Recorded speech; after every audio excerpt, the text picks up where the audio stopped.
shows you that respectfully, Malik, they do not have a plan right now. The Brooklyn Nets do not. So for Brooklyn Nets fans, we apologize sincerely because this should not be the product that you guys are watching. This shouldn't be. You guys shouldn't be having to rely on, Dennis Smith Jr. and Cam Thomas. So if I am the Brooklyn Nets, I am biding my time and trying to save up money and looking for a young guy to potentially build around for the future. But I actually think you compare a veteran with Cam Thomas and see if you can compete. Luckily for the Nets, there are some guys that are going to be free agents coming up. Let me read some names to you real quick. We don't go by the James Harden thing anymore, right? James Harden's gonna, he's gonna do James Harden stuff. You went down that path, it didn't work out, whatever the case may be. But here's some interesting names that could make sense. Paul George.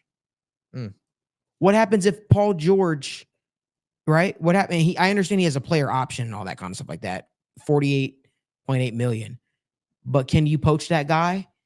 Can you poach that guy and say, hey, don't opt into that player option? Come be our guy next to Cam Thomas. And hey, I know you've been with Kawhi the last couple of years and it hasn't worked out because I don't think it's going to work out. How about you try to compete with your own team again?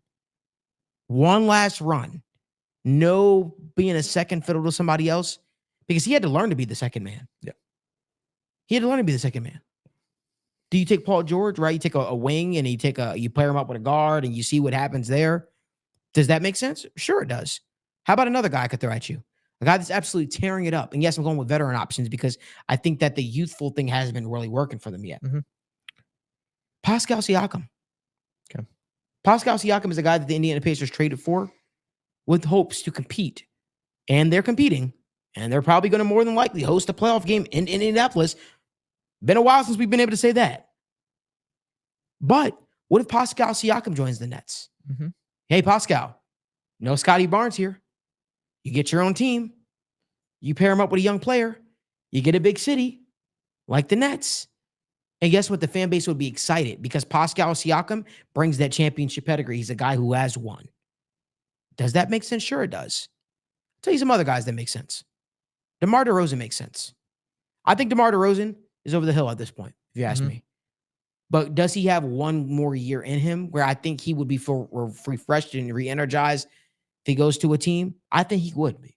I think he is beaten down playing in Chicago. It was supposed to be this big thing with him, Lonzo Ball, Caruso, Vucevic, and injury from this guy, injury to that guy just hasn't worked out. Zach LaVine has been in and out of the lineup.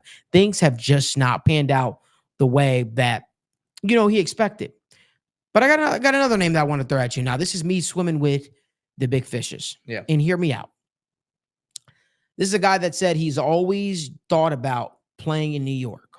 He didn't say for the Nets, but he said he did always think about playing in New York. I thought he was more so thinking about potentially Madison Square Garden where the Knicks were. But you want to talk about swinging big? Yeah. Now, this is a pipe dream. This is a pipe dream. But LeBron James.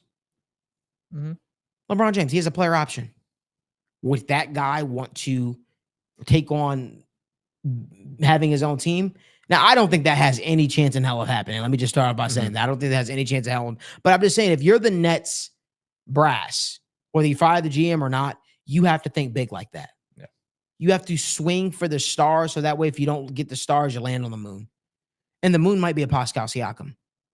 The moon might be a DeMar DeRozan. You don't know.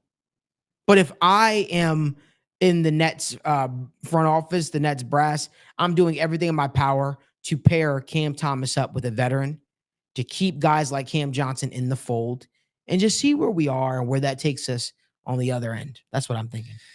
Yeah.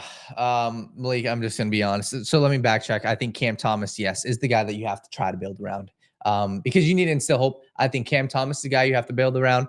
They just don't have draft picks, Malik. They don't have draft picks. And that's why I think you have to truly use next year as a retooling and rebuilding year. I think you cannot go into next year truly looking to compete because then you're going to continue to be in the cycle. Listen, man, I agree.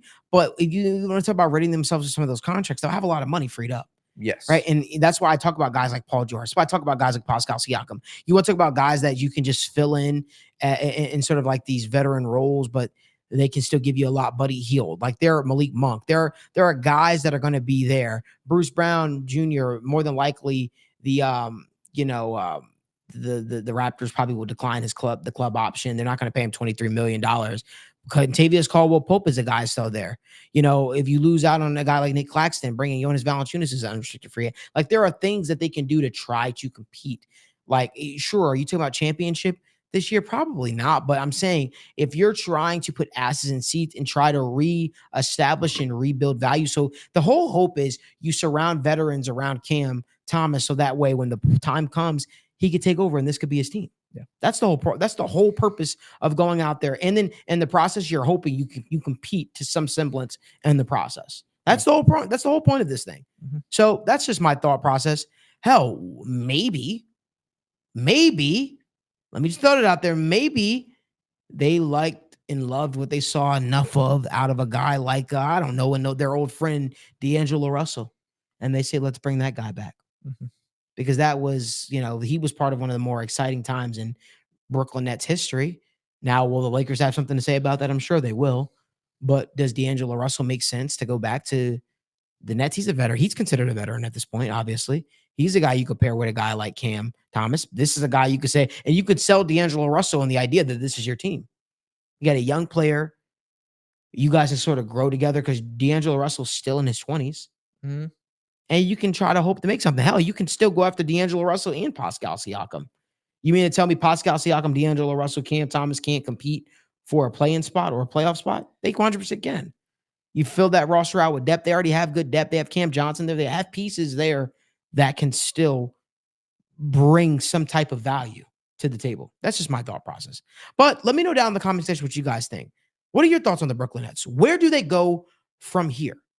Who should they hire as their coach? I don't have those answers, but maybe you guys do.